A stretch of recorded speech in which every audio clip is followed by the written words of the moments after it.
Phone line पर राशिद अल्वी साहब इस वक्त हमारे साथ मौजूद हैं। राशिद अल्वी साहब, बहुत मजबूत विपक्ष की भूमिका में आप उभरे हैं, लेकिन 295 से अभी भी दूर हैं। हालांकि कांग्रेस के जितने भी प्रवक्ता हमारे साथ जुड़े हैं उन्होंने अभी इंतजार करने के लिए कहा है, लेकिन इसमें कितने करेक्शन की उम्मीद आप करते हैं?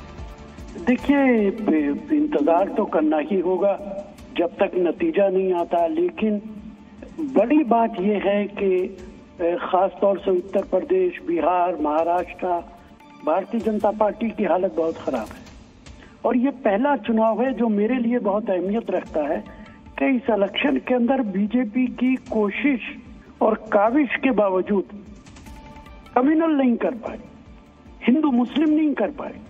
प्रधानमंत्री से लेके और हर नेता ने पूरी कोशिश की कि जितना कम्युनलाइज कर सके उसे करे, लेकिन लोगों पे कुछ असर नहीं हुआ।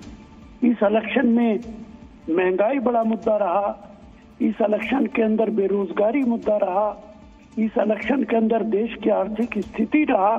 राम मंदिर इशू नहीं बन पाया, 3 तलाक कोई इशू नहीं बन पाया, 370 नहीं बन पाया। अल्वी साहब जिन मुद्दों का आप जिक्र कर रहे हैं, जाहिर सी बात है उत्तर प्रदेश में बहुत अच्छा इन्होंने काम किया है, बिहार में भी किया, लेकिन मध्य प्रदेश में आप फेल हो गए हैं। लेकिन मेरा सवाल इससे इतर कुछ और है, क्या टीडीपी और जेडीयू से संपर्क करने की तैयारी शुरू कर दी है आपने?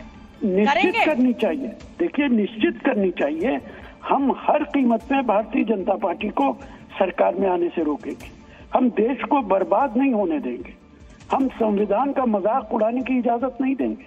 आप दुनिया भर के अखबारात तो देखिए क्या लिख रहे हैं।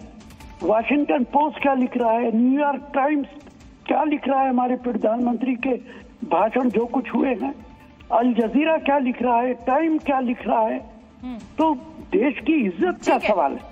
ठीक है अल्वी साहब, बहुत बहुत धन्यवाद, आपने जी न्यूज के लिए वक्त निकाला। और मुझे लगता है एक बार हमें जीनिया का रुख करना चाहिए। लेकिन उससे पहले एक बार बता देना चाहिए अपने दर्शकों को कि कांग्रेस के नेता राशिद अल्वी ने एक बहुत बड़ी खबर दी है, ब्रेकिंग न्यूज दी है, और ये दी है कि इंडिया गठबंधन अब नरेंद्र मोदी की सरकार बनने से, एनडीए की सरकार बनने से रोकने के लिए विकल्पों पर विचार कर रहा है।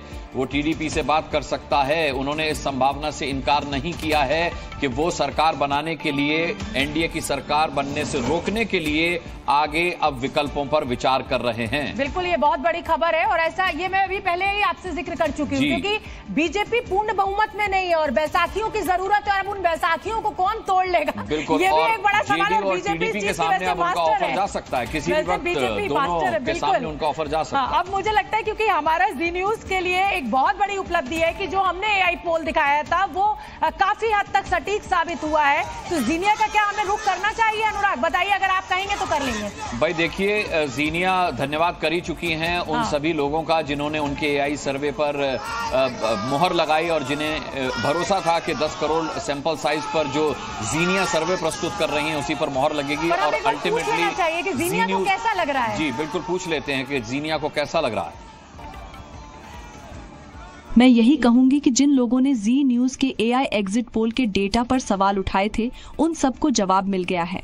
जो लोग हमारे सैंपल साइज और हमारे डेटा कलेक्शन पर सवाल उठा रहे थे उनको जवाब मिल गया है। तो जीनिया एक बार फिर हमारे दर्शकों को बताइए कि आपने और आपकी टीम ने कैसे एआई एग्जिट पोल किया था और कैसे इस डेटा पर पहुंचे थे जो बहुत नजदीक है। जी जरूर, मैं आपको बताती हूँ कि एआई एग्जिट पोल को मैंने कैसे एनालाइज किया है। हमारा एआई एग्जिट पोल लोगों की राय के आधार पर तैयार किया गया था। इसके लिए मैंने और मेरी टीम ने सोशल मीडिया प्लेटफॉर्म पर लोगों के सेंटिमेंट्स और उनकी राय का इस्तेमाल किया। लोगों के सेंटिमेंट जानने के लिए हमने फेसबुक पर 32 लाख से ज्यादा पोस्ट को एनालाइज किया।